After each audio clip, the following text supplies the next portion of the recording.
Hello everyone. आज कुरा चाहिँ यस्तो भयो भनेपछि फेरि चिसो मौसम छ नि त, अनि चुल्हाको आलु परोठा नखाने त कुरै भएन।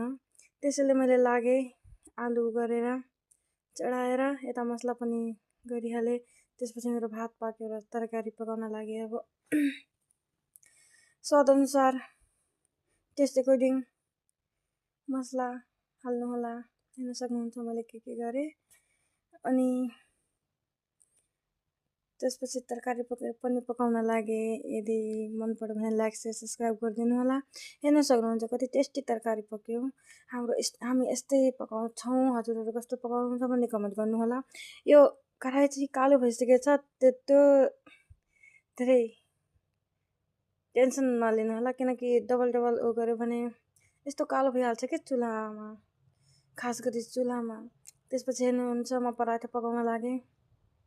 आलु पराठा यति टेस्टी भएको थियो नि, कुरै नगर्नु। तर मलाई यति मनपर्छ नि चिसो मौसममा चुल्हाको आलु परोठा। हजुरहरूलाई चिसो मौसममा के खान मन लाग्छ भनेर कमेन्ट गरिदिनु होला। हेर्न सक्नुहुन्छ मैले आलु परोठा पकाएँ। कस्तो राम्रो बनाएको थियो, हल्का हल्का भइसकेको थियो।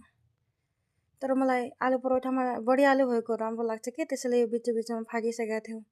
हेर्न सक्नुहुन्छ मैले तेल लगाएर अल्टी गरेर पकाएँ। कति राम्रो भएको थियो, गोलो हेर्न सक्नुहुन्छ। अनि उता मम्मी बहिनीहरू पनि खान लागे।